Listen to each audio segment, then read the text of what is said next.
지혜 시리즈 네 번째 시간 초자연적 지혜에 대해서 함께 좀 살펴보겠습니다. 초자연적 지혜. 여러분 그동안 이 지혜 시리즈를 통해서 얼마나 지혜를 얻고 계십니까? 지혜를 향한 목마름이 있으십니까? 네. 지혜가 어떤 것인지에 대해서 이제 좀 감이 오시죠? 자, 이제부터는요. 어떻게 지혜를 갖고 살아낼 것인가에 대한 문제를 우리가 좀 다루고 싶습니다. 그리고 다음 시간은 마지막 시간으로 이제 지혜의 또 본체이신 예수 그리스도에 대해서 함께 살펴보고 다음 시간에 성찬식을 할 겁니다. 비대면 시대에 어떻게 성찬을 하냐고요? 비대면 키트를 사용해서 합니다. 그래서 개인적으로 저희가 나눠드릴 예정이고요. 그래서 안전하게 위생적으로 저희가 성찬을 할 예정입니다. 어쨌든 이 지혜에 대해서 함께 오늘 살펴보면서 이 초자연적 지혜에 대해서 지혜가 우리의 삶에 어떻게 초자연적인 하나님의 권능을 나타낼 수 있는지에 대해서 함께 살펴보겠습니다. 지성주의 기독교, 지성주의적 기독교에 대해서 여러분 생각해 보셨습니까? 무언가 책을 많이 읽고 기독교의 그 고전이라고 불리는 그런 클래식한 책들을 많이 읽고 그 책을 막 이해하고 담론을 나누면 뭔가 고급져 보이는 책 좀 읽읍시다. 근데 여러분 여기에서 정말 참된 진리로 나아가는 방향이 있고요. 그저 그냥 그 지식을 습득하는 것을 즐거워하고 뭔가 그것으로 내가 뭔가 아는 것으로 착각하는 게 지성주의 기독교예요. 여러분 우리 기독교는 원래 지성주의가 아닙니다. 지성을 사용하는 것이지만 이 지성을 하나님께 드리는 것이지 지성주의적 지성이 최고야라고 하는 어떤 이 세상적인 그 가치 기준과는 좀 달라요.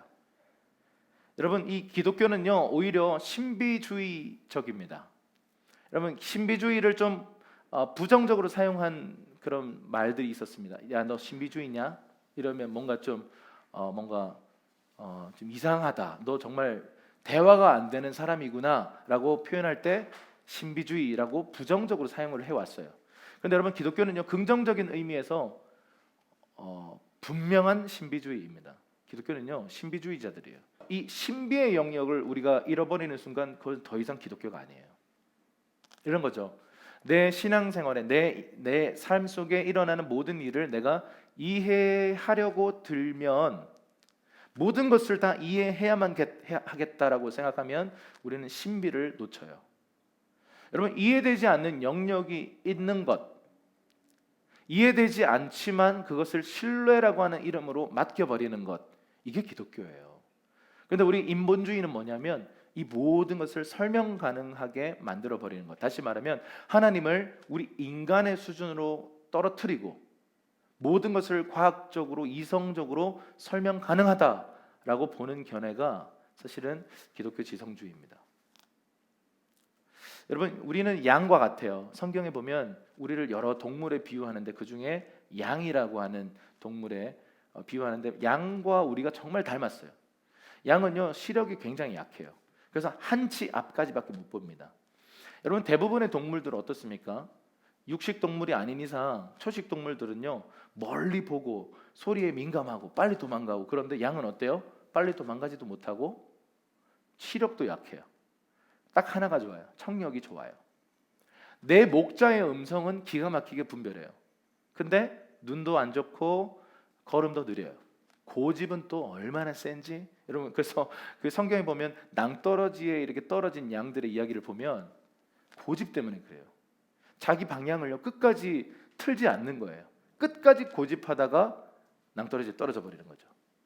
그게 양의 특징입니다. 그래서 성경은 우리 인간을, 우리의 이 고집스러운 교만을 양에 빗대어서 설명을 하는데, 여러분 이 양은요 한치 앞을 못 보지만 시력은 나쁘지만 청력이 좋다 그랬어요. 그래서 목자가 그 음성으로 인도하는 대로 정확하게 방향을 잡고 가는 거예요. 여러분 우리가 보이지 않는 영역을 어떤 음성만 듣고 간다. 여러분 이만큼 모험은 없어요. 여러분 예전에 우리 그런 게 있었어요. 시력적으로 이렇게 문제가 있는 분들, 시각 장애인들을 그 마음을 공감하기 위해서 눈을 가리고 누군가를 이렇게 붙들고 이렇게 뭐 몇 킬로를 걷는 건가? 뭐 하여튼 그런 무브먼트가 있었어요. 저는 해보지 않았어요. 물론 게임 속에서는 잠깐 해본 적이 있는데 누군가를 의지해서 전적으로 의지해서 내 눈을 감고 따라가는 것은요 되게 불안한 일이에요. 또 불안이 심한 사람일수록 그게 잘 안 됩니다. 근데 이 사람이 아무리 신뢰할 만한 해도 내가 내 눈에 보여지지 않고 내가 이해되지 않는 그 길을 이 사람을 의지해서 간다? 참 어려운 일이에요. 근데 여러분 양은요 철저하게 음성만을 의존해서 간다라는 거예요. 이게 저와 여러분이 나가야 할 그 방향에 대해서 그림자처럼 보여주는 그림입니다. 여러분 이해되지 않는 영역으로 투성이에요. 우리 인생은 그렇습니다. 우리 인간이 한 치 앞을 볼 수 있습니까? 내일을 볼 수 있나요? 한 시간 후를 볼 수 있습니까? 우리는 한 치 앞을 볼 수 없는 인생들입니다.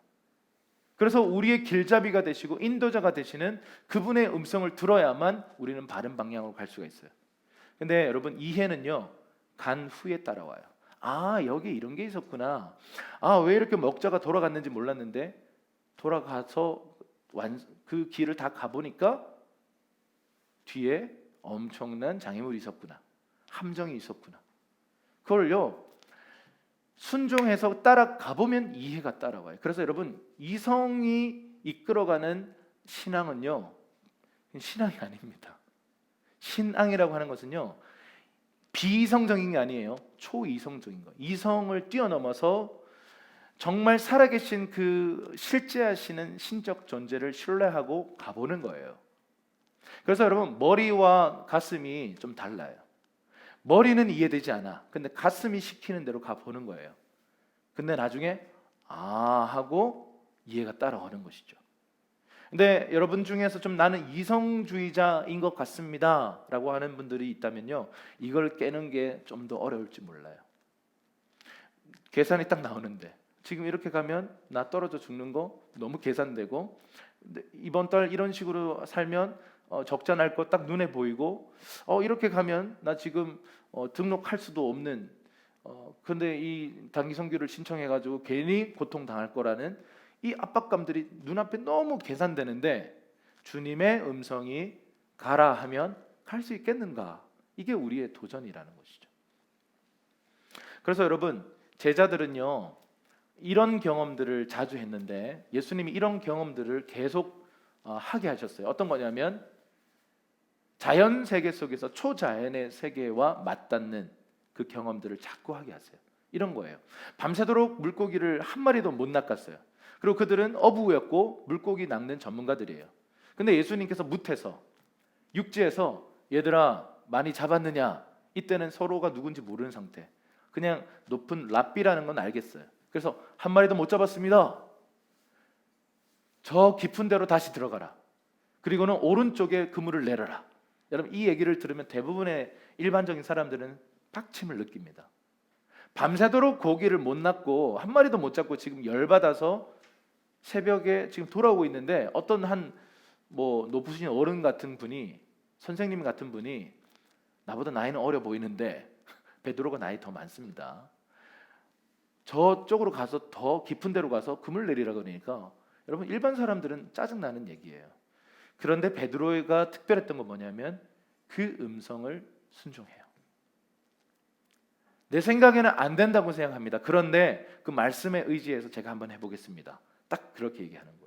그리고는 깊은 데로 가서 그물을 내렸더니 어떤 일이 벌어져요? 우리는 그냥 너무 동화처럼 알고 있죠. 153마리가 낚였더라. 아무 감동이 없어. 여러분 이것은요 엄청난 기적이에요. 그물이 찢어질 정도의 어떤 엄청난 기적을 맛보고 나서 이 자연 세계와 초자연의 세계가 존재하는구나. 그리고 지금 저분의 지혜의 말에 순종을 했더니 초자연의 세계와 이 자연의 세계가 맞닿아 버렸구나. 그래서 기적이라는 게 나타나요. 여러분 기적은요 천국에서의 일상이에요. 이 세상에서는 우와 기적이다 하지만 천국에서는요 일상적인 것이에요. 상식적인 것이, 논리적인 것이에요. 그런데 이 세상 속에서는 비논리 아닌가? 비이성 아닌가? 아니요, 초이성, 초논리예요. 아멘이십니까? 그래서 여러분 우리에게 필요한 건 뭐냐면 우리에게 익숙한 그 육지의 자리에서 자꾸 머물려고 하는 우리 안정감을 두는 이 습관을 내려놔야 돼요. 좀 육지에서 배를 타고요 깊은 곳으로 가야 돼. 여러분 기적을 보기 원하십니까? 우리의 삶에 정말 하나님이 일하시는 것을 다른 사람의 간증 말고 책에서 보는 어떤 유명한 사람들의 간증 말고 성경에 나오는 하나님의 사람들의 이야기 말고 정말 나의 스토리가 되기 원하십니까? 그렇다면요 내가 익숙한 내 안정감의 그 육지에서 좀 벗어나야 돼요. 깊은 곳으로 가야 돼요. 여러분 육지가 안전할까요? 물 위에 깊은 곳에 한가운데 배를 타고 떠 있는 게 안전할까요? 당연히 육지가 안전합니다. 여러분 이 안정감에 대해서 성경은 계속 우리를 자극시켜요. 도전해요.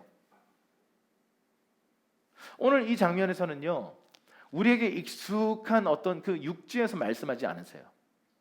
불편하고 조금은 흔들림이 있고 위태위태하고 가끔씩 불안한 바다 위에 떠 있는 배, 그 위에 있는 제자들에게 초자연의 세계를 보여주기 원하시는 거죠. 여러분 너무 익숙한 곳 안에서는요 우리가 꿈꾸지 않아요. 여러분 많은 사람들이요 우리 가정이 변화될 것에 대해서는 잘 믿지 못해요. 정말 나와 함께하는 우리 가족이 변화될 것이다라고 하는 것에 대해서는 믿음이 잘 작동이 안 돼요. 왜냐하면 좌절된 마음 때문이에요.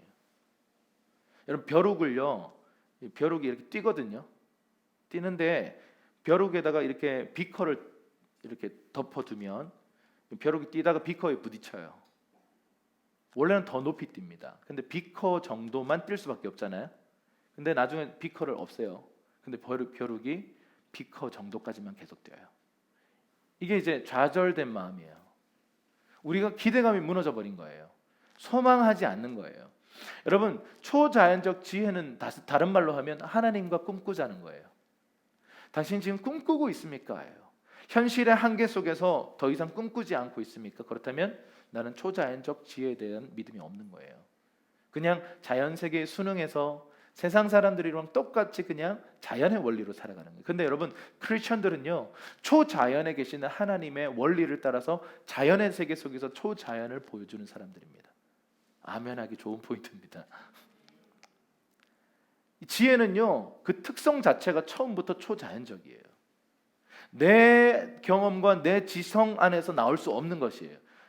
나의 외부에서 나를 불러서 내가 청종해서 그 음성에 순종했을 때 경험되어지는 게 하나님 나라의 초자연적 세계입니다. 여러분에게 익숙한 땅의 차원에서 좀 일어나십시오.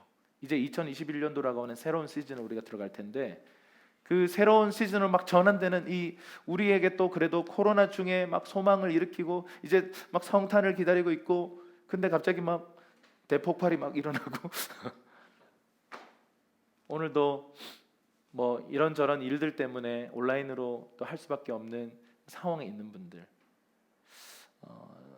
어제 같은 경우는 노방을 이제 나가리기로 계획했다가 어제는 조금 사회적 분위기 여러 가지 상황들을 고려해서 좀 내려놨습니다. 다음 주 성탄 특별 노방은 우리가 이렇게 저렇게 좀 준비하고 있기 때문에 기도하면서 나가려고 합니다. 여러분 우리가 정말 이 새 시즌을 막 맞이하면서 막 기대하는 마음 속에 막 초치는 일들이 막 생기잖아요. 우리 다시 낙담하게 하고 다시 우리에게 우리가 익숙했던 그 절망요 포기되어져 버린 무너져 버린 그 기대감 거기에 그냥 순응하면서 살아왔던 더 이상 꿈꾸지 않는 여러분 일상 속에 여러분의 가정 속에 여러분의 일터 속에 꿈이 있으세요? 꿈꾸고 계세요? 저 아프리카에 막 물이 없어서 어쩔 수 없이 병에 걸릴 줄 알지만 흙탕물을 이렇게 먹을 수밖에 없는 그런 한 동네에서 이 아이들의 눈빛에서 그 소망 꿈이 뭐야? 나중에 커서 축구 선수 될래요. 꿈이 뭐야? 나 의사가 될래요.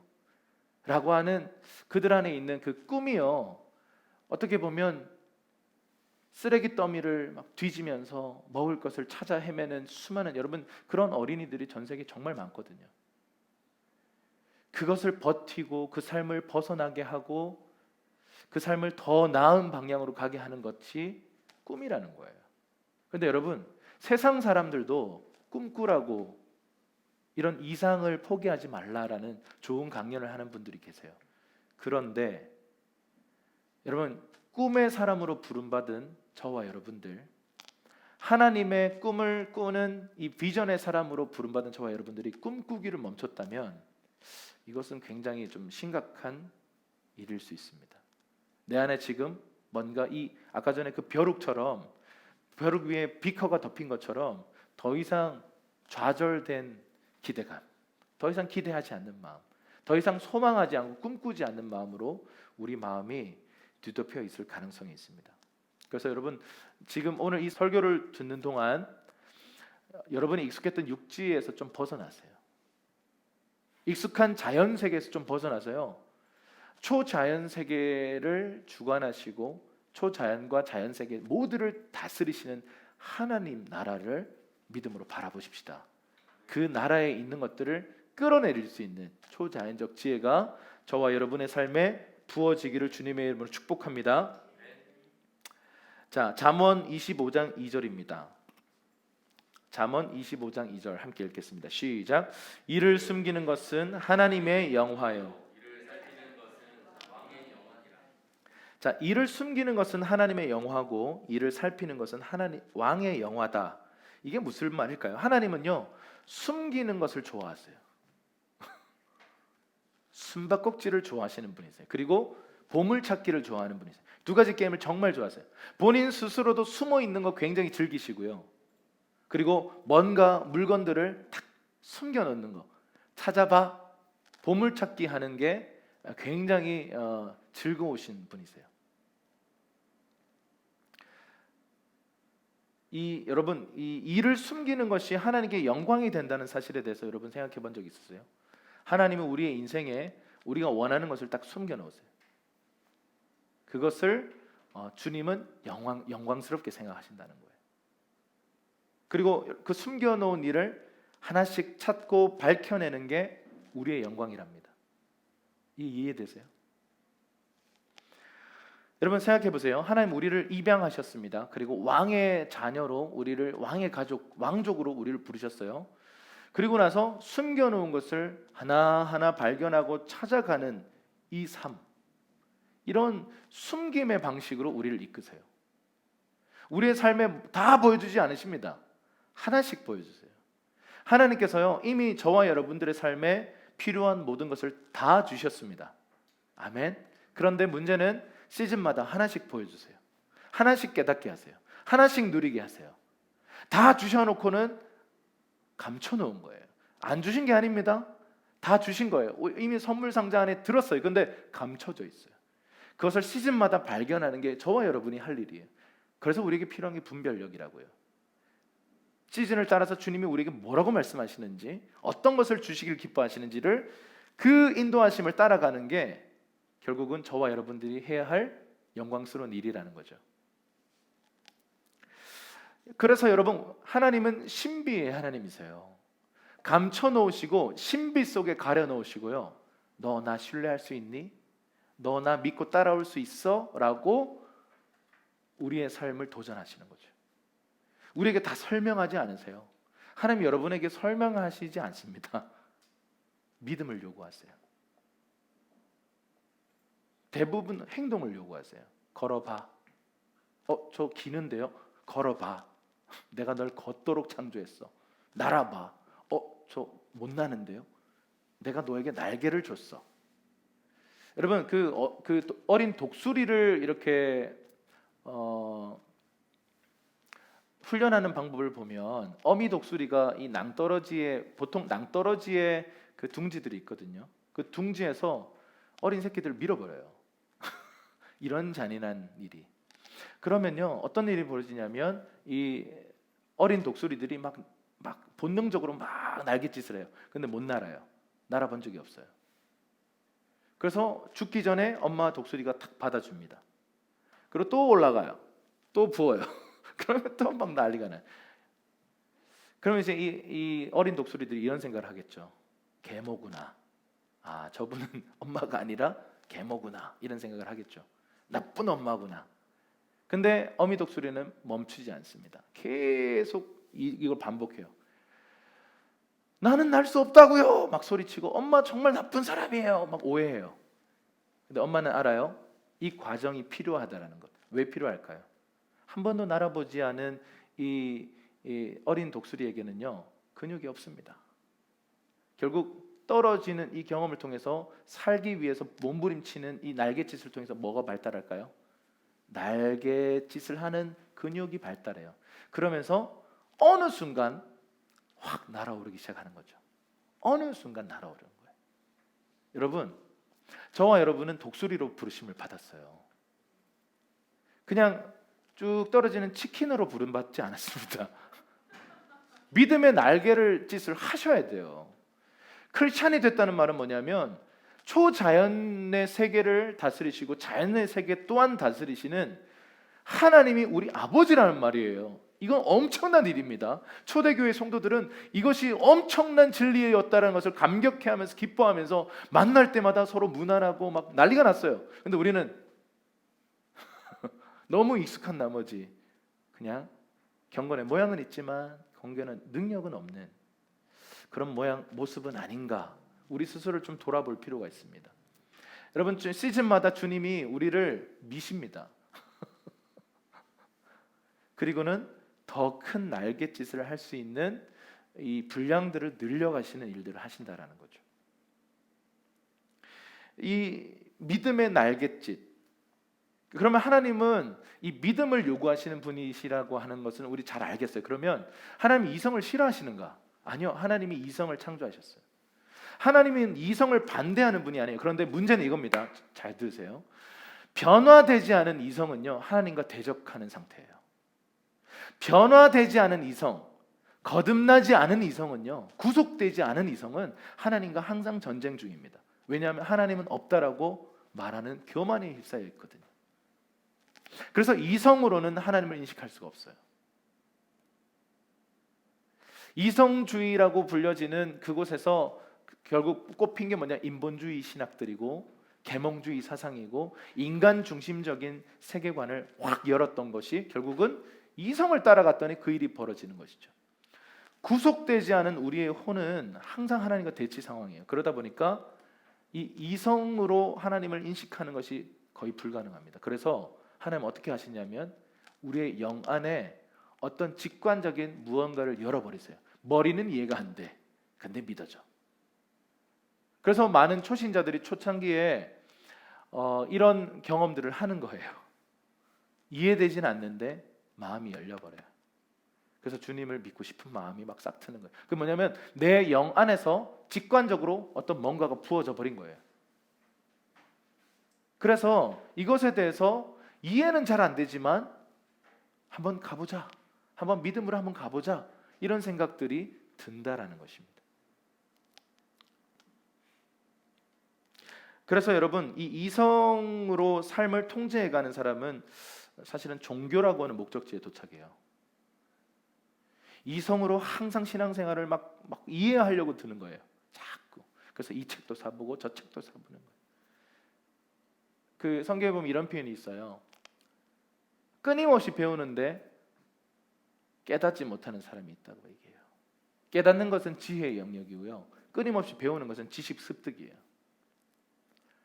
사실 정보를 우리 안에 막 끊임없이 들이부어도요, 깨닫지 못하면 그게 무슨 의미가 있겠습니까? 그런데 우리의 삶 안에 깨달음 없이 끊임없는 어떤 지식 추구, 이런 것들이 우리 사회에 만연해 있는 것은 아닌가라는 생각이 듭니다. 경건의 모양은 있는데 경건의 능력은 막상 나타내지 못하는 것이죠. 여러분, 우리의 혼을 따라가면요, 이삭이 만들어지는 게 아니라 뭐가 만들어질까요? 이스마엘이 만들어져요. 결국은 우리의 혼을 꺾어서 믿음이라고 하는 영역으로 우리가 들어가서 뭔가를 순종해서 결과물이 발생하는 게 이삭을 낳는 거예요. 근데 내 계산을 하고 내 경험을 막 일으켜가지고 뭔가를 결정하면 이스마엘이 나온다는 거죠. 그러면 우리는 어떻게 해야 할까요? 먼저는 우리가 이성을 주님 앞에 좀 내려놓을 필요가 있어요. 뭔가 내가 이해하려고 하는 것을 좀 내려놓고 그 신비 속에 감춰 놓으신 하나님을 신뢰하는 것으로 우리가 그분을 따라가 보는 과정, 그게 우리에게 신앙이라고 하는 표현입니다. 그래서 신앙 생활은 뭘 자꾸 이해하려고 하는 게 아니에요. 내 안에 계시되 이 신비 속에 감춰 놓은 것에 대해서 시즌마다 내게 계시하시는 그것에 대해서 믿음으로 반응해서 순종의 행위를 옮겨보면 이해는 따라온다라는 거예요. 그래서 우리 풍성한 삶의 기초 이렇게 훈련 받을 때 그 팩트 그리고 페이스 그리고 필링이라고 하는 이 기차를 얘기했어요. 이 팩트라고 하는 이 사실이 우리의 믿음이라고 하는 연료를 통해서 막 공급받아서 결국 이 경험, 필링, 이 느껴지는 것은 따라온다라는 거예요. 그러니까 이것에 대해서 우리가 믿음으로 반응해야 우리가 어떤 것이 좀 이해되고 누려지는 단계로 간다는 거죠. 그래서 여러분, 이성이 우리의 삶을 주관하게 하지 마십시오. 비이성적이 되라는 말이 아닙니다. 절대 초이성이 되십시오. 그 너머에 계시는 하나님의 실제를 신뢰하시고 그 선하신 하나님을 따라가 보세요. 그러면 우리의 삶에 변화가 따라올 거라는 거예요. 그것에 대해서 로마서 12장 2절은 이렇게 말합니다. 한번 읽어볼게요. 시작. 새롭게 함으로 변화를 받아 하나님의 선하시고 분별하도록 하라. 여기 보면 중요한 표현이 뭐냐면 마음을 새롭게 함으로 변화를 받아예요. 그러니까 주님은 우리 머리가 아니라 마음에서부터 뭔가를 시작한다는 거예요. 머리에서부터 시작했다면 우리가 지성적으로 뭔가를 이해하고 뭔가를 잘 습득해내는 것이 굉장히 중요한데, 사실 마음에서 시작했다는 말은 이건 직관에 대한 거예요. 영의 기능에 대해서 얘기하는 거예요. 우리 마음에서 믿음이라고 하는 뭔가가 탁 출현해버려요. 우리 마음 가운데 어떤 감동이 부어지고 어떤 하나님의 계시적인 인도하심이 딱 부어지니까 그것에 대해서 믿음이라고 하는 차원의 어떤 영적인 일이 내 마음에서 시작돼요. 근데 머리는 여전히 이해가 안 돼. 근데 이 믿음을 따라서 내 마음에서 시작된 것이 믿음을 따라서 가보는 것. 근데 여러분, 처음부터 그게 안 돼요. 왜냐하면 우리 마음이 새롭게 안 됐거든. 우리 마음이 변화가 안 됐어요. 그래서 참된 분별력이 없다라는 거예요. 여러분, 우리가 이걸 계속 훈련하다 보면 초자연적인 방식이 더 논리적으로 느껴져요. 자연 세계에서 이것은 불가능하다 말하는 것을요, 성경에 적혀 있잖아요. 그리스도 안에서 모든 것이 가능하다라고 하는 초자연의 세계의 어떤 기준이 너무 타당하고 합리적이고 논리적인 거예요. 근데 머리로 반응하는 사람들은 그거 불가능해 이렇게 얘기하는 거예요. 이 마음이 새롭게 되는 과정, 이것을 계속 반복하다 보면 어느 순간 우리 마음에 딱 변화가 돼요. 그때 생기는 게 영적 분별력이에요. 이 영적 분별력이 생기고 나면 좀 달라집니다. 하늘의 것이 더 논리적이에요. 너무 당연해요. 그래서 하늘의 이 초자연적인 것을 땅 위로 끌어내릴 수 있는 지혜가 이미 그 마음속에 부어진 상태예요. 여러분, 이 지혜를 구하십시오. 여러분의 가정에서, 일터에서, 여러분의 삶의 현장에서 이 초자연적인 세계와 맞닿게 하는, 연결되게 만드는 이 지혜를 구하세요. 하나님이 놀라운 변화와 기적을 나타내실 거예요. 마태복음 13장 11절입니다. 한번 읽어볼게요. 큰 목소리로 시작. 천국의 비밀을 아는 것이 너희에게는 허락되었으나 그들에게는 아니 되었나니. 주님은요, 감춰놓는 것 좋아하신다 그랬잖아요. 그런데 그 감춰놓는 것 중에서도 두 가지 목적이 있어요. 첫 번째는 영원히 감추기 위해서, 그냥 저 사람들한테는 그냥 감춰놓으려고 하는 거죠. 두 번째는 어떤 사람들에게는 왜 감추느냐? 찾게 하시기 위해서. 말하자면 보물찾기예요. 근데 첫 번째 말씀드린 것처럼 끝까지 비밀로 감춰놓는 사람들이 있어요. 누구예요? 진리에 대한 갈망 없는 사람들요. 여러분 진리에 대한 갈망이 없는 사람들에게 계시하시면 이거는 재앙입니다. 진리에 대한 갈망 없는, 하나님 사랑하지 않는 사람에게 예를 들어서 영적인 은사가 부어졌어요. 이건 재앙입니다. 그래서 하나님의 자비예요. 감춰놓는 것이 하나님이 그들을 사랑하시는 방법이, 그들을 보호하는 거예요. 계시에는 항상 책임이 따라와요. 계시를 받으면요, 하나님의 인도하심을 받으면요, 순종에 대한 책임이 따라와요. 순종하지 않으면 거기에 대한 또 대가가 따라와요. 그렇다 보니까 하나님을 향한 목마름과 진리에 대한 사모함이 있는 사람들만 사실은 그 하나님의 계시를 받고도 대가를 지불하고 뚫고 가는 거지, 진리에 대한 목마름 없는 사람이 계시 비슷한 게 오면 어떻게 되는 줄 아세요? 한번 해보려고 하다가 한 대 맞고 그냥 막 나가 떨어집니다. 그래서 그런 사람들에게는 감춰놓으신다는 거예요. 그래서 여러분, 우리가 사람들을 대할 때 예수님이 이렇게 말씀하신 적이 있어요. 개나 돼지에게 진주를 던지지 말라 그랬어요. 센 얘기죠. 예수님 가끔씩요, 사람들한테 이 개야 이렇게 말씀하셨어요. 수로보니게 여인에게 뭐 이렇게 은혜를 구하러 왔는데 나는 개에게는 주지 않는다, 뭐 이런 식으로 얘기하셨어요. 뭔가 이 자존심을 자극하는 말들을 하셨는데 이 여인에게는요 목마름이 있었어요. 예수님의 어떤 그 시험, 하나의 일종의 테스트인데요, 그 테스트를 뚫고 갈 만한 목마름과 갈망이 있었던 여자예요. 그러다 보니까 주인의 상에서 떨어지는 부스러기라도 주십시오, 이런 겸손한 표현이 어디 있습니까? 기분 나빠서 나 안 해 이러고 집에 갈 수 있는 상황인데 부스러기 은혜라도 주세요 그러면서 막 침노했던 이 여인, 수로보니게 여인은 그날 하나님의 기적을 받습니다. 여러분, 천국의 비밀이요, 어떤 사람들에게는, 감당 못한 사람들에게는 주님이 일부러 자비로 감춰 놓으세요. 두 번째 이유는 방금 말씀드린 것처럼 찾으라는 거예요. 구하라는 거예요. 두드리라는 거예요. 그러면 내가 주겠다라는 거죠. 여러분, 주님 우리에게 주시는 이 모든 것들은요 정말 보석 같은 거예요. 보석은 잘 숨겨놔야 되잖아요. 여러분, 귀한 것일수록 쉽게 얻으면 안 돼요. 하나님 우리에게 하나님 나라를 상속하게 하실 것입니다. 이 하나님 나라는 여러분 그 무엇과도 바꿀 수 없는 가치예요.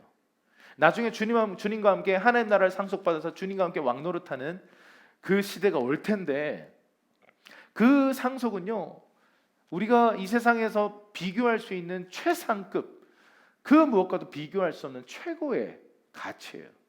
근데 이것을 주님 쉽게 얻게 하실까요? 숨겨 놓으시는 거예요. 쉽게 얻을 수 없어요. 수많은 고통과 어떤 테스트와 어떤 시련과 연단을 거쳐서 상속자의 자격이 갖춰졌을 때 주님이 내 나라를 상속하라 이렇게 말씀하시는 거지, 그냥 대충 살고 내가 어차피 너 상속해 줄 거니까 그냥 뭐 늦지 않게 천국에 와, 뭐 이런 식으로 우리에게 인도하셨다면 많은 사람들이 즐거워했겠죠.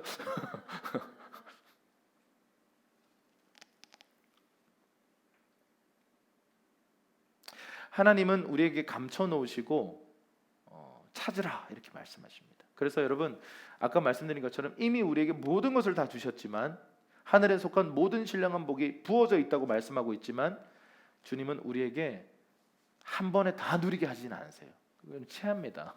시즌마다 내 영적 상태에 맞게, 영적 단계에 맞게 주님은 계시하시고 우리는 깨닫고 누리게 되는 것이죠.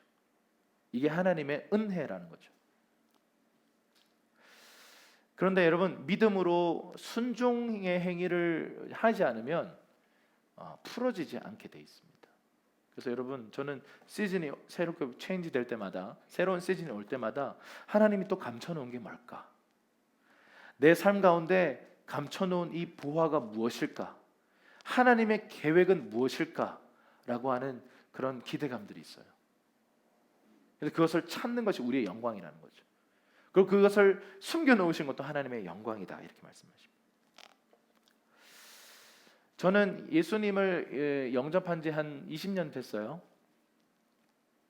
근데 이제 성경적으로 법적으로 보면 이미 저는요 예수님을 영접한 그 순간 완전 새로운 피조물이 됐어요. 그런데 저는 그 20년 동안 거의 한 10년 이상을요, 내가 새로운 피조물이라는 걸 생각도 못하고 누리지도 못하고 그냥 종처럼, 그냥 어떤 그 내 삶을 짓누르는 율법의 무게에 눌려가지고 나를 자유케 하는 복음이 뭔지도 완전히 이해하지 못한 채 그냥 살았어요. 그때도 저는 사역자였어요. 근데 저의 삶에 있어서 앞으로도 점점 그 변화가 급진적으로 있을 거라고 믿습니다만, 제 삶을 변화시켜 온 이 가장 강한 시기는요, 지난 10년이에요. 그 중에서 지난 5년이에요. 그 지난 10년과 지난 5년 동안 제 삶의 급격한 변화들과 성숙과 제 삶의 기적들이 나타났어요. 그 전에도 저는 똑같은 사람이었고요, 똑같은 이 유업을 물려받았는데 시즌마다 하나님이 하나씩 감춰놓으셨던 것을 보여주시는 거예요. 보여주시는 것이 아니라 엄밀하게 말하면 찾아내는 거죠. 찾는 거예요. 갈망을 갖고요. 뭘 숨겨놓으셨나? 어떤 하나님이 좋은 것들을 숨겨놓으셨나? 찾아내는 갈망을 통해서 제 삶이 이렇게 변화되어져 왔던 것입니다. 여러분, 그래서 여러분, 우리가 지금 다음 시즌으로 이제 또 갑니다. 주님이 숨겨놓으셨습니다. 여러분의 삶에 정말 좋은 것들 숨겨놓으셨어요. 찾는 것은 여러분의 몫이에요. 못 찾으면 못 찾겠다 깨꼬리. 할렐루야. 찾을 때까지 두드리라는 거예요. 주님, 저에게 열어주십시오. 제가 깨닫게 해주십시오. 제 삶에 예비해 놓으신 이 베스트를 제가 취하게 해주십시오 라고 여러분 믿음으로 구하시길 바라요. 여러분은 다음 시즌이 좀 부담스러운 어떤 상황이십니까? 주님이 감춰 놓으셨어요. 그거를 찾아내야 되는 거죠. 결국은요, 이 숨겨놓으시는 신비의 하나님의 그 신비는 결국 우리에게 믿음이라는 것을 계속 요구해요. 이 믿음이 계속 반복되다 보면 하나님 그 존재, 그분의 성품을요, 어느 순간 내가 신뢰하고 따라가기 시작한다는 거죠. 자, 그러면 오늘 한 사건을 여러분들과 나누고 싶은데, 이 사건을 통해서 이 초자연적 지혜로 우리가 구체적으로 어떻게 승리할 수 있는가에 대해서 여러분들과 함께 나누겠습니다. 역대하 20장 이야기를 함께 봅시다. 1절에서 4절 먼저 볼게요. 역대하 20장 1절에서 4절입니다. 시작. 그 후에 모압 자손과 암몬 자손들이 마온 사람들과 함께 와서 여호사밧을 치고자 한지라. 어떤 사람이 와서 여호사밧에게 전하여 이르되, 큰 무리가 바다 저쪽 아람에서 왕을 치러 오는데 이제 하사손 다말 곧 엔게디에 있나이다 하니, 여호사밧이 두려워하여 여호와께로 낯을 향하여 간구하고 온 유다 백성에게 금식하라 공포하며, 유다 사람이 여호와께 도우심을 구하려 하여 유다 모든 성읍에서 모여와서 여호와께 간구하더라. 아멘. 자, 이 역대하 20장의 이야기는요, 여호사밧 왕의 통치 기간에 있었던 한 전쟁의 이야기입니다. 이 이야기를 저희 교회에서는 여러 번 언급한 적이 있는데, 오늘은 좀 다른 각도에서 한번 보십시다. 여러분, 이 이야기에서 어떤 이야기가 펼쳐지냐면, 인간이 자연적 세계와 초자연적 세계 사이에 끼어져 있는 존재라는 것을 너무 잘 보여주는 거예요. 이 이야기가요. 우리가 영혼육을 가졌잖아요. 그러니까 혼과 육만 가졌다면 우린 자연의 세계에 속해 있는 존재들이에요. 그런데 영을 가졌어요. 그러니까 영적 세계라고 하는 것과 맞닿아 있다고요.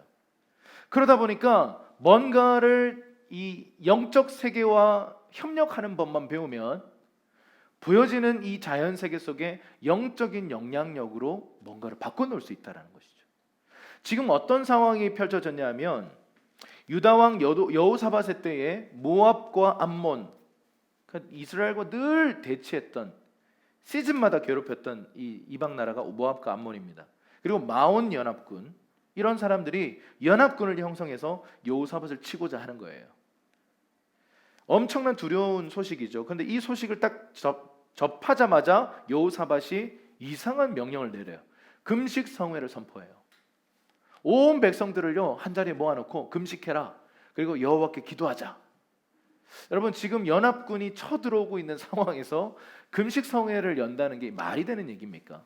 자연적 세계에서 이 기준으로 보면 미친 사람이에요. 그런데 초자연적인 세계와 지금 맞닿아서 뭔가를 이 초자연적인 세계의 것들을 자연적인 세계와 연결시키기 위한 어떤 이 여호사밧의 지혜가 지금 보이는 거예요. 지혜는 이런 거예요. 지금 내가 당장 뭐 곡괭이라도 들고 나가서 싸워야 될 것 같은데 그거 내려놓고 내 바깥에서 나를 부르고 있는 지혜의 음성에 귀를 기울이는 거예요. 그것을 위한 국가적인 전략적 세팅, 플랫폼을 만든 거예요. 기도 성회. 그래서 여러분 공동체 가운데 어떤 시즌을 정하고 기간을 정하고 뭐 특별 기도회 뭐 이런 것들을 정하는 것은요 좋은 거예요. 물론 이게 남용되는 경우도 분명히 있습니다만 이 믿음, 이 초자연적인 지혜에 대한 마음으로 그런 기도의 플랫폼을 만들거나 기도의 모임을 조직하는 것은요 참 필요한 일이에요. 어쨌든 이 여호사밧 왕이 그런 이 지혜를 발휘해서 이런 플랫폼을 만들어요. 그리고 백성을 대신해서 기도하는데 어떤 내용으로 기도하냐면 솔로몬 성전 세울 때 언약하신 것을 기억해 주십시오. 하나님 이 성전을 향해서 위기 상황에 기도하면 구원해 주신다 하지 않았습니까? 그러니 지금 이 상황에 모든 구원은 주님께 있습니다 라고 지금 기도를 하고 있어요. 주님께 막 기도하고 있어요. 이게 바로 지혜의 소리를 듣기 위한 물리적인 환경적 세팅이에요. 여러분 우리가 하나님의 초자연적 지혜를 받으려면요 이걸 만들어야 돼요. 기도의 자리를 만들어야 돼요. 기도의 시간을 작정해야 돼요. 자, 오늘 우리 가족들이 이날은 모여가지고 기도하자. 자, 우리 교회가 이번 주간은 좀 특별하게 신년을 맞이해서 기도합시다 라고 하는 특별한 기도의 플랫폼을 만들어야 된다는 거예요. 그게 지혜라는 거예요. 그리고는 아무 생각 없이 그냥 지나가는 사람과 기도의 플랫폼을 만들어서 하늘의 지혜와 연결되는 사람, 누가 지혜로울까요? 말할 게 뭐 있겠습니까? 그래서 여러분 기도에 대한 계획을 세우세요. 하다가 졸았는데요, 뭐 그렇다 할지라도 졸다가도 주님의 은혜가 부어질 줄 모릅니다. 할렐루야. 여러분 많은 분들이요 졸다가 은혜 받아요. 비몽사몽간의 환상을 보고 비몽사몽간의 주의 뜻을 깨달아요. 그래서 여러분 이 뭔가 이성이 막 또렷할 때보다 비몽사몽일 때가 주님의 계시가 더 부어져요. 참 신기하죠. 내 이성이 나를 막 이끌고 가는 그 막 또렷또렷함이 아니라 오히려 막 잠들랑말랑할 때, 이성이 거의 없어져 갈 때, 그때 주님의 영이 우리의 마음 가운데 뭔가를 풀어내는 거예요. 그것 또한 이성이 얼마나 이 계시를 방해하는가를 보여주는 것입니다. 잠언 21장 30절에서 31절의 말씀이 이런 말씀이 있습니다. 시작. 지혜로도 못하고 명철로도 못하고 모략으로도 여호와를 당하지 못하느니라. 싸울 나를 위하여 마병을 예비하거니와 이김은 여호와께 있느니라. 자, 이성을 그냥 내다 버려라 이 얘기가 아닙니다. 너무 극단적으로 생각할 필요는 없어요. 여러분 마병은 예비해야 돼요. 뭔가 이 말들을 잘 훈련시키고 이걸 타고 지금 즉시라도 가서 싸울 수 있을 정도의 어떤 훈련을 지금 해야 됩니다. 그런데 우리가 알아야 되는 건 승리는 누구에게 있어요? 그분에게 있습니다. 내가 이 성실하게 내 일상을 준비하는 것, 이건 필요해요. 그런데 진짜 우리를 이기게 하는 그 절대적 기준은 초자연적인 그 세계를 다스리시는 하나님께 있다는 거예요. 역대하 20장 14절에서 17절까지를 한번 좀 보겠습니다. 시작. 여호와의 영이 회중 가운데에서 레위 사람 야하시엘에게 임하였으니 그는 아삽 자손 마따냐의 헌손이요 여이엘의 증손이요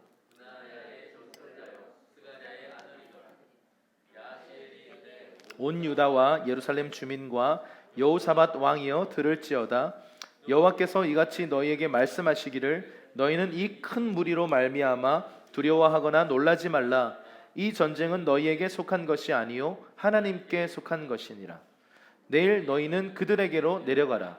그들이 씻을 고개를 올라올 때에 너희가 골짜기 어귀 여루엘 들 앞에서 그들을 만나려니와 이 전쟁에는 너희가 싸울 것이 없나니 대열을 이루고 서서 너희와 함께한 여호와가 구원하는 것을 보라. 유다와 예루살렘아, 너희는 두려워하지 말며 놀라지 말고 내일 그들을 맞서 나가라. 여호와가 너희와 함께하리라 하셨느니라 하매. 네.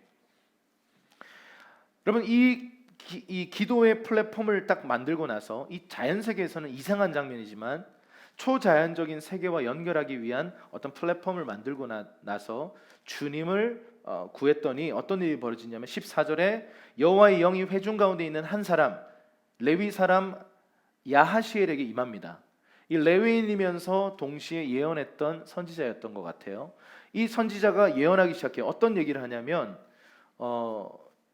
15절부터 쭉 보면 이런 얘기를 하죠. 두려워하거나 놀라지 말아라. 이 전쟁은 너희에게 속한 것이 아니라 하나님께 속한 것이다. 내일 너희가 믿음으로 가서 두려워하지 말고 놀라지 말고 대적을 맞서서 전진해라. 하나님의 구원을 보게 될 것이다. 너희는 대열을 갖추고 전진해라. 이렇게 얘기한 거예요. 근데 이 하나님의 이 계시가 여기에서 이제 감춰져 있던 신비 속에서 계시가 부어졌어요. 이것을 딱 듣고 나서 역대하 20장 18절부터 여호사밧이 어떻게 하는지 한번 봅시다. 자, 18절 19절까지 먼저 한번 읽어볼게요. 두 구절 먼저 읽을게요. 시작. 여호사밧이 몸을 굽혀 얼굴을 땅에 대니 온 유다와 예루살렘 주민들도 여호와 앞에 엎드려 여호와께 경배하고 그앗 자손과 고라 자손에게 속한 레위 사람들은 서서 심히 큰 소리로 이스라엘 하나님 여호와를 찬송하니라. 아멘.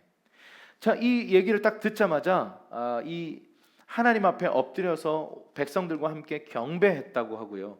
그리고 이 함께 있었던 고라 자손과 레위 사람들이 심히 큰 소리로 하나님을 찬송했다고 말합니다. 그리고 나서 20절부터 뭔가 액션을 취하기 시작하는데 뭔가 영적 분위기가 확 바뀌는 거예요. 여러분, 계시가 이런 겁니다. 여러분의 그 전신갑주에서 우리를 무장하는 이 의의 흉배, 진리의 허리띠, 구원의 투구, 평안의 복음에 예배한 것으로 신은 신발, 믿음의 방패, 이런 것들은 다 방어 무기잖아요. 근데 우리에게 있는 공격 무기가 뭐예요?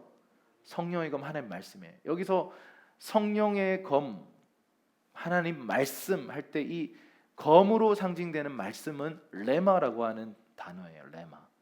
우리가 보통 로고스와 레마라고 하는 단어를 비교해서 얘기를 하는데, 로고스는 기록되어져 있는 어떤 하나의 말씀이라면, 레마는 뭔가 지금 우리에게 말씀하시는 하나님의 입에서 나오는 현재형의 그분의 말씀, 그걸 레마라고 보통 얘기를 합니다. 여러분, 우리가에게 무기가 되는 게 뭐냐면 이 계시예요. 계시의 말씀이 하나님으로부터 오는 신비 속에 감춰놓여 있었던 그곳에서 계시적인 말씀의 빛이 딱 비춰지니까 여호사밧 안에 믿음이 부어진 거예요. 믿음으로 충만해지고 담대해진 거예요. 그리고는 엎드려 경배하고 함께 막 찬송했어요. 그리고 나서 20절에 한번 보세요. 여호사밧이 어떻게 변화되었는지. 막 두려워했던 그 여호사밧이 20절에 한번 볼게요. 시작. 이에 백성들이 아침에 일찍이 일어나서 드고와 들로 나가니라. 나갈 때에 여호사밧이 서서 이르되 유다와 예루살렘 주민들아, 내 말을 들을지어다. 너희는 너희 하나님 여호와를 신뢰하라. 그러면 견고히 서리라. 그의 선지자들을 신뢰하라. 그리하면 형통하리라 하고. 여기까지요.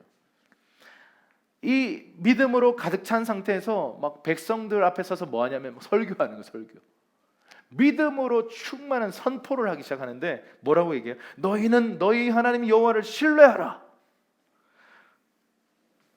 그리하면 견고하게 서게 될 것이다. 그의 선지자들을 신뢰하라. 그러면 형통하게 될 것이다. 지금 이 선지자를 통해서 선포된 이 예언의 말씀 붙들고 담대하게 가면 너희는 승리할 수 있다. 이 얘기를 하는 거예요. 그리고는 21절에 보세요. 한번 읽어볼게요. 시작. 백성과 더불어 의논하고. 여기까지. 백성과 더불어 의논을 해요. 이게 뭐냐면 계시를 담는 그릇을 준비하는 거예요. 여러분, 계시를요 잘못 담아버리면 다 새나갑니다. 뭔가 잃어버립니다. 계시라고 하는 것은 항상 지혜와 계시가 항상 가야 된다 그랬죠. 그릇을 잘 준비해서 계시를 잘 담아서 이렇게 운반해야 된다고 말씀을 드렸어요. 지금 백성들과 함께 의논해서 뭔가 계시적인 어떤 말씀 안에는 없었던 뭔가를 해요. 노래하는 사람들을 세워요. 주님이 말씀하신 건 여기까지예요. 대열을 갖추고 믿음으로 전진하라 그랬는데 그냥 전진하면 좀 그렇잖아요. 찬송하는 사람을 세워버려요. 계속 한번 읽어볼게요. 21절에 시작. 백성과 더불어 의논하고 노래하는 자들을 택하여 거룩한 예복을 입히고 군대 앞에서 행진하여 여호와를 찬송하여 이르기를 여호와께 감사하세 그의 인자하심이 영원하도다 하게 하였더니 그 노래와 찬송이 시작될 때에 여호와께서 복병을 두어 유다를 치러 온 암몬 자손과 모압과 세일산 주민들을 치게 하심으로 그들이 패하였으니 곧 암몬과 모압 자손이 일어나 세일산 주민들을 쳐서 진멸하고 세일 주민들을 멸한 후에 그들이 서로 쳐 죽였더라. 자, 지금 무슨 일이 벌어지냐면 연합군이 몰려오고 있는데 군대가 없는 게 아니에요. 자연 질서 속에서 너무 타당한 군대가 같이 가고 있어요. 그런데 그 제일 앞쪽에 자연 세계 속에서 이상한 장면이에요. 노래하는 사람들이 거룩한 예복을 입고 제일 대열의 앞쪽에 서서 노래하면서 전진하고 있어요. 그 노래의 내용들도 여호와께 감사하는 노래예요. 그분의 선하심과 인자하심을 노래하는 내용의 가사를 가지고 막 전진하는 거예요. 이게 지혜입니다. 주님 주신 계시를 어떻게 적용할 것인가? 어떻게 이 땅에 풀어낼 것인가? 주님 주신 계시를 가지고 어떻게 실제적으로 행할 것인가에 대한 의논, 그리고 그것을 적절한 그릇에 담아서 표현하는 것, 이것이요 지혜예요. 그 결과 어떤 일이 벌어져요? 찬양과 할랄과 감사와 테일라가 이게 이제 막 뒤섞여서 올라가다가 어느 순간 갑자기 하나님의 복병이 출현해요. 이 복병이라고 하는 것은 이렇게 매복하고 있다가 막 출현하는 그런 군대를 말하는데 실제적인 사람들이 아니고 천사들을 말하는 겁니다. 자, 자연 세계에서 일어나는 이 전쟁 속에 초자연의 세계를 다스리고 움직이는 하늘의 군대가 자연 세계 속에 탁 출현한 장면이에요. 거기에 대해서 자세한 묘사는 없지만 출현한 결과 어떤 일이 벌어졌냐면 교란 작전을 펼쳤고 교란 작전을 대성공해서 지금 암몬과 모압과 세일산 사람들이 함께 연합해서 유다를 치러 왔다가 서로 쳐 죽이고 그냥 끝나버렸어요. 주님 말씀 그대로 돼버린 거죠. 여러분, 우리가 이 이야기를 그냥 동화처럼 와 재밌다, 그래 하나님 의지하자로 끝나면 안 돼요. 자연적 세계와 초자연적 세계를 연결하는 이 요사밧에게 부어진 이 지혜가 아니었다면, 그리고 야시엘에게 부어진 계시가 아니었다면 그냥 그 역사 속에 유다는 없어져 버렸을 겁니다. 이때 그냥 다 끝났을 것입니다.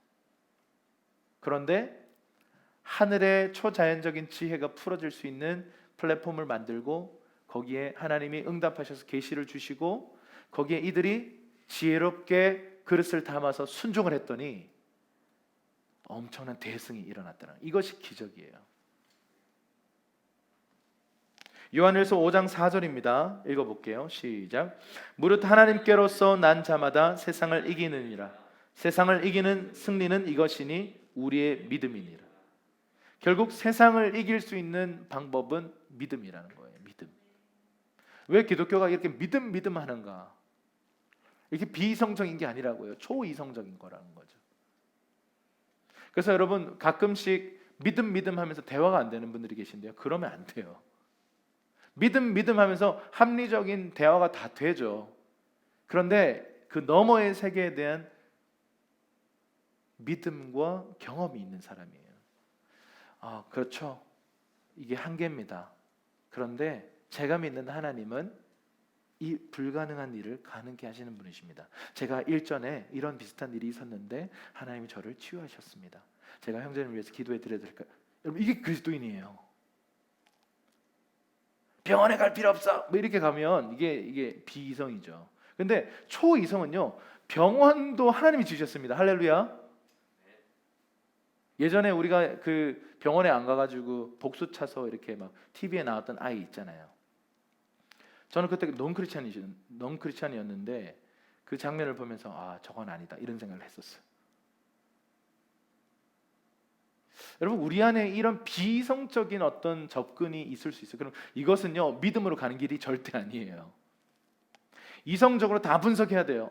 저기 안악자손 우리보다 더 세네. 우리 싸우면 게임이 안 되네. 근데 주님 말씀하셨네. 그럼 이기겠네. 여러분, 이게 그리스도인이라는 거예요. 자연 세계에 대해서는 정확한 분석이 있어요. 이거를 부인해 버리면 안 돼요. 그건 비이성적인 것이죠.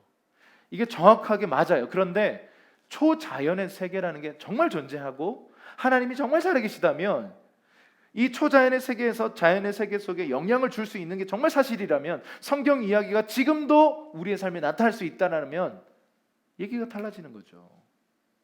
이 타당하고 논리적인 초자연적인 이야기가 자연의 세계 속에 나의 믿음을 통해 나타날 수 있는 것입니다. 이 초자연의 세계에 있는 지혜는 자연 세계의 한계를 뛰어넘습니다. 보이지 않고 이해되지도 않고 아무것도 예측할 수 없는 초자연의 세계와 연결되게 하는 이 지혜를 소유할 때 우리는 계시에 의지할 수밖에 없어요. 그래서 하나님을 의지할 수밖에 없어요. 아까 이 여호사밧의 이 모습이 마치 급한, 그냥 이 큰 볼일을 보고 싶어서 막 화장실을 찾아 헤맸는데 그거 탁탁 했는데 막 두 사람이 앞에 줄 서 있는 그 상태, 그 느낌 아시겠죠? 막 위기 상황, 막 터질 것 같아. 막 이렇게 폭포수처럼 나올 것 같은 그 상황인데 막 내 앞에 줄 두 명이나 있고 막 빨리 안 나와, 또 왜 이렇게 오래 싸? 막 힘들어 죽겠는 이 상태, 그게 여호사밧의 상태였어요. 근데 여러분, 좀 전에 보니까 뭐 백성 앞에서 막 담대하게 외치는 모습 보니까 이제 시원하게 해결하고 나온 느낌이에요. 여러분, 이게 하나님의 계시의 빛이 이런 겁니다. 불안하고 아무것도 잡히지 않고, 막 생각해 보세요. 갑자기 지금 내가 아무것도 볼 수 없는 상태에 딱 들어갔어요. 모든 것이 암흑이고 난 지금 여기서부터 집을 어떻게 찾아가야 될지 모르는 이 두려움에 사로잡혀 있는데 한 빗줄기가 탁 나타나서요, 내가 갈 수 있는 길을 한 치 앞이지만 비춰줘요. 그 느낌 어떤 건지 아시겠죠? 그게 하나님의 계시라는 거예요. 근데 하나님을 의지하는 사람들에게 주님은 계시하십니다. 그분을 향한 목마름 없는 사람들에게는 이런 계시를 주지 않으세요. 그냥 영원히 감춰놓으세요. 여러분, 이 계시의 빛을 찾아내시는 여러분들이 되기를 주님의 이름으로 축원합니다. 그것을 따라서 움직이기 시작하고 따라가기 시작할 때 저와 여러분의 삶에 놀라운 일이 펼쳐진다라는 것이죠. 초자연적 지혜는 이 자연 세계의 한계를 뛰어넘고 아무도 예측할 수 없는 이 모든 것들을 하나님을 의지하는 방식으로 바꿔버리는 것입니다. 그래서 지혜의 그릇을 준비할 때 주님은 계시를 부어주십니다. 그리고 그 계시를 신뢰함으로 순종하는 지혜를 발휘할 때 변화와 기적이 따라온다 그래요. 제 이야기를 좀 하고 이제 한 가지 간증을 좀 나누고 좀 마치고 싶은데, 저희가 예전에 훈련학교 사역을 좀 했었어요. 훈련학교 사역을 진행을 했었는데 한번 하면 12주 정도를 진행하는 코스였습니다. 대구 경북 지역 곳곳에서 이렇게 모였는데 참 감사하게도 그 사역이 성공적이었어요. 뭐 인원수나 또 내용적인 면이나 많은 부분에 있어서 큰 은혜가 있었어요. 근데 그 어떤 기수, 이제 중간 정도는 기수 됐는데 적자가 났어요. 사람들 모집이 저조했습니다. 30명 이상이 돼야 되는데 30명 이하가 돼버렸어요. 그래서 그때 저에게 있어서는 큰 금액이었는데 100만 원 정도가 마이너스가 났어요. 그래서 그 다음 해에 이 학교를 준비할 때 제 마음속에 어떤 생각이 들었냐면 좀 이제 기준을 낮추자. 이제 좀 또 안 올 수 있으니까 기준을 낮춰서 좀 안전하게 가자라고 하는 생각이 들더라고요. 아마 여러분들 중에 시행착오를 겪으면 비슷한 생각이 들 겁니다. 다음에는 안전하게 가자, 괜히 모험하지 말자, 이런 생각이 들었어요. 그런데 기도하는데 주님이 더 크게 하래요. 그리고 더 투자하래요. 이미 시작도 하기 전에 수입도 없는 상태에서 투자를 하라는 마음을 주세요. 이건 뭐지? 그때 당시에 제가 믿음에 대해서 공부하고 있었던 때였거든요. 그냥 주님을 따라가 보기로 결정했죠. 그래서 더 크게, 더 이렇게 더 기준을 더 높이 잡는 가운데 하나님이 어떤 감동을 주셨는데 60명이 올 것이라고 스태프들에게 말하라는 거예요. 30명도 안 와가지고 적자 났는데 60명이 올 거라고 내 입으로 말하라는 거예요. 그러니까 믿음은 말하는 거니까. 그때 그걸 배우고 있을 때요. 그래서 그날 이제 하여튼 기도 모임이 끝나고 나서 하나님이 이번 학교 때 더 큰 은혜를 주실 거고 60명의 학생들이 올 겁니다. 딱 그랬는데 다들 뭔 소리야? 뭐 이런 느낌이에요. 그런가 보다 이런 느낌이죠. 근데 여러분 그런 말이 있어요. 믿음의 말 선포하고 나면 그때부터 전쟁이 시작돼요. 내가 무슨 말을 한 거지? 이런 거 있잖아요. 내가 지금 무슨 소리를 한 거야? 엘리야도 비슷한 얘기를 했어요. 3년 반 동안 비 안 올 겁니다. 딱 그러고는 내가 무슨 소리를 한 거야? 이게 믿음의 말이에요. 이성적으로는 정말 이해가 안 되는 상황, 이미 적자를 본 상황에서 무슨 모험이란 말인가, 무슨 자신감이란 말인가. 말은 했는데 주님 주신 감동을 따라 말은 했는데 이제 막 두려움이 몰려오는 겁니다. 염려가 엄습하는 거예요. 그래서 기도하죠. 주여 60명 오게 하옵소서. 근데 이제 기도 모임을 끝내놓고 이제 기도 모임을 이제 매주 이렇게 하다가 이제 등록 기간이 이제 막 갑자기 이제 들어오는 거예요. 그때는 1차, 2차 당일 등록, 3차 등록이었죠.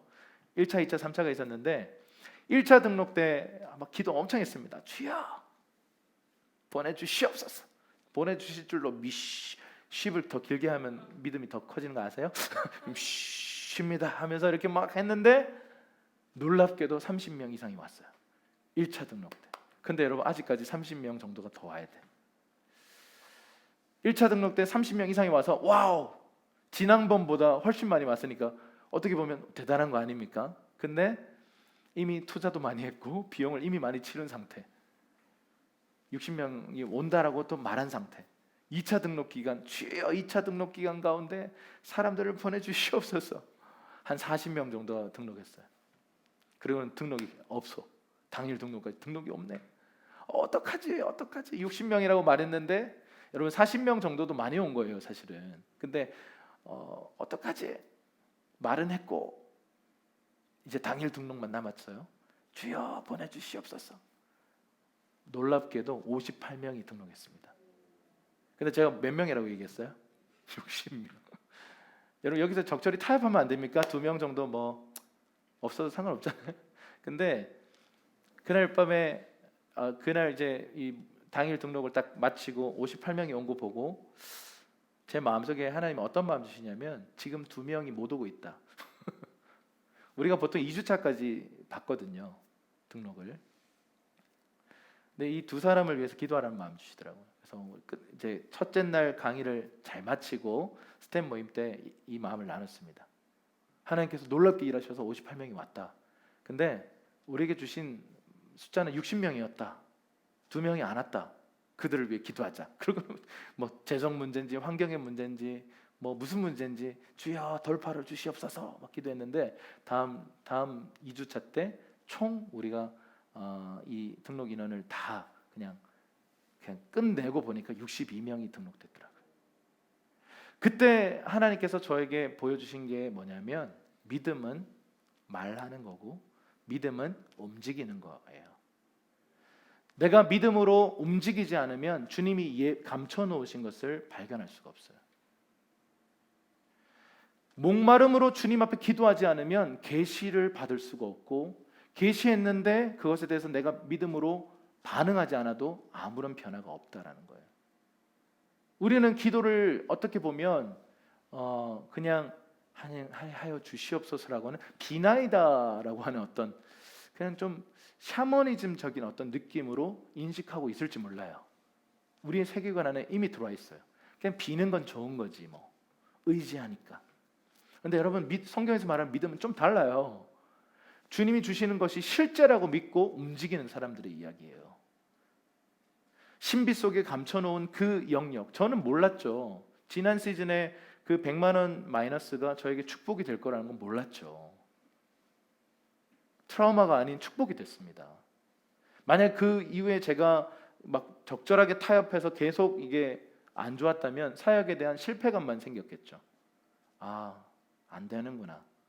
때려쳐야겠구나. 그렇게 만약에 그만뒀다면 저에게는 믿음을 배울 수 있는 기회는 박탈당하고 그냥 제 안에 트라우마와 뭐 이런 믿음의 모험을 반대하는 어떤 잘못된 하나님을 반대하는 생각들이 심겨졌겠죠. 여러분, 자연 세계의 한계 속에서 초자연의 세계와 연결되는 지혜, 그리고 그곳에서 하나님이 부어주시는 계시, 그에 대한 믿음과 반응, 순종이 우리의 삶에 변화와 기적을 가져다 줍니다. 여러분, 변화를 시작하십시다. 2020년도 그동안 묵혀놓은 내가 믿음을 사용하지 못했기 때문에 변화되지 못한 채로 그냥 남겨둔 숙제들요, 2020년도 이제 아직 며칠 남았거든요. 기도하십시다. 지혜를 구하십시다. 그리고 믿음의 말을 하십시다. 믿음의 행동을 움직이시합시다. 그래서 저와 여러분의 삶 안에 하나님께서 풀어주기 원하시는 이 기적의 문들이 활짝 열려지기를 주님의 이름으로 축원합니다. 함께 기도하십시다.